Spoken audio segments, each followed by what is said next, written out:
Hello friends, నమస్తే. ప్రత్యేక తెలంగాణ రాష్ట్రం ఏర్పడ్డ తర్వాత తెలంగాణ రాష్ట్రంలోని విద్యా సంస్థల మీద దాడి నిరంతరం కొనసాగుతున్నది. గతంలో బీఆర్ఎస్ ప్రభుత్వం యూనివర్సిటీలను నిర్లక్ష్యం చేయడమే కాకుండా యూనివర్సిటీల మీద అనేక ఆంక్షలు విధించింది. అనంతరం వచ్చిన ప్రజాప్రభుత్వం అని చెప్పుకునే కాంగ్రెస్ పార్టీ ప్రభుత్వం కూడా అదే విధంగా తన ధోరణిని కొనసాగిస్తుంది. బీఆర్ఎస్ ప్రభుత్వానికి మించి నియంతృత్వ ధోరణితోటి ఇప్పుడున్న ప్రజాపాలన అని చెప్పుకునే కాంగ్రెస్ ప్రభుత్వం కొనసాగుతుంది. ఏంది దీని కథ అనే అంశాలను ఈ వీడియోలో మనం చర్చిద్దాము. ముందుగా జర్నలిస్ట్ టైమ్స్ ఛానల్ని సబ్స్క్రైబ్ చేసి మాకు సపోర్ట్ తెలిపాల్సిందిగా విజ్ఞప్తి చేస్తున్నాము. ముఖ్యంగా ఇప్పుడు తెలంగాణ రాష్ట్రంలో రెండు కీలకమైన యూనివర్సిటీలు, ఒకటి హైదరాబాద్ సెంట్రల్ యూనివర్సిటీ, ఇంకొకటి ఉస్మానియా యూనివర్సిటీ. ఉస్మానియా యూనివర్సిటీలో ఇప్పటికీ అధ్యాపకుల ఖాళీలతో పాటుగా వీసీ యొక్క తన నియంతృత్వ ధోరణితోటి అనేక విద్యార్థులపై ఆంక్షలు విధిస్తున్నారు. అది ఒకవైపు కొనసాగుతుండగానే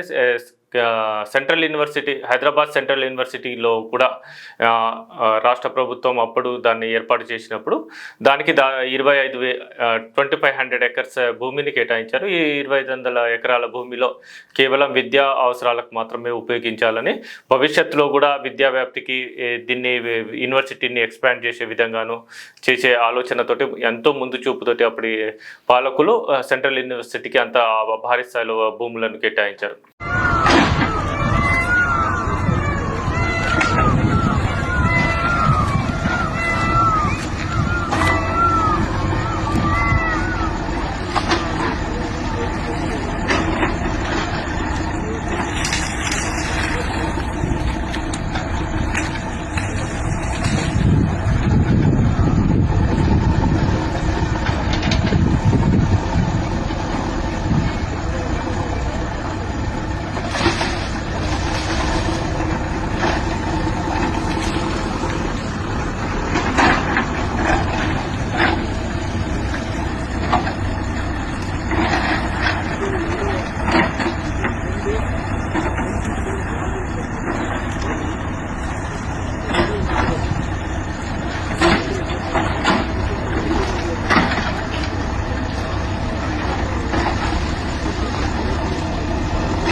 సో ఇంత భూములను కేటాయించడంతో ఈ సెంట్రల్ యూనివర్సిటీలో బాగా అరణ్యం లాగా ఉండడం, అది హైదరాబాద్ నగరానికి ఒక ఆక్సిజన్ పార్క్ లాగా పనిచేస్తుంది. అక్కడ అనేక జంతువులు, నెమళ్ళు, కుందేళ్ళు, జింకలు ఇలా అనేక జంతువులకు కూడా, అది పక్షులకు కూడా ఆవాసంగా మారింది.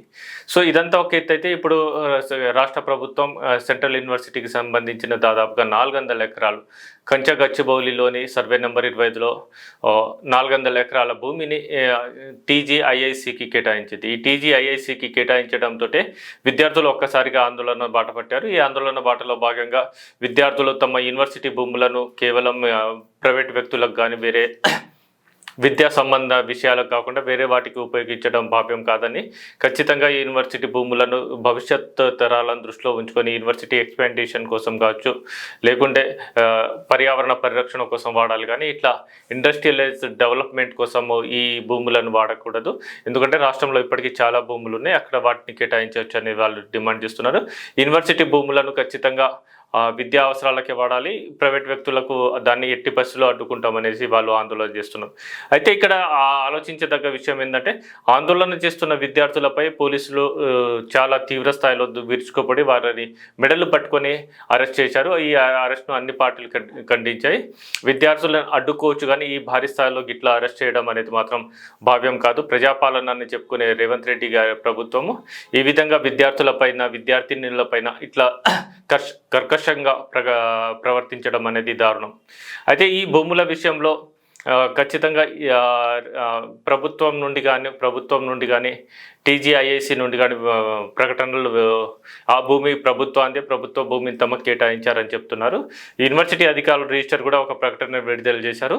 2024లో ఈ భూమిని సర్వే చేయలేదు, కేవలం ఆ భూమిని పరిశీలించడానికి మాత్రమే వెళ్ళాము అని మాత్రమే చెప్తున్నారు. ఇవి పర్యావరణ పరిరక్షణ మరియు ఈ జంతువులను వీటిని యూనివర్సిటీని కాపాడడానికి భూములను ఇతరులకు అప్పగించవద్దని మాత్రం యూనివర్సిటీ అధికారులు అఫీషియల్గా ఒక ప్రకటన విడుదల చేశారు. సో యూనివర్సిటీలో ఇలాంటి యూనివర్సిటీ భూములను ఇట్లా ఈ విధంగా చేయడం అనేది దారుణము. ఎందుకంటే యూనివర్సిటీ భూములు ఖచ్చితంగా విద్యా అవసరాలకు మాత్రమే ఉపయోగించాలి. ఇతర అవసరాలకు ఉపయోగిస్తే మాత్రం ఖచ్చితంగా దాన్ని అడ్డుకొని ప్రజాపాలనని చెప్పుకునే ప్రభుత్వం రాత్రికి రాత్రే ఒక దాదాపు 50 బుల్డోజర్లతోటి ల్యాండ్ మొత్తాన్ని ఇప్పటికిప్పుడు చదును చేయాల్సిన అవసరం అయితే లేదు కదా. దాన్ని ఒక పద్ధతి ప్రకారం ఈ విద్యార్థులను యూనివర్సిటీ అధికారులను ఒప్పించిన తర్వాత ఈ భూములను తీసుకోవచ్చు, కానీ ఈ విధంగా చేయడం మాత్రం దారుణం.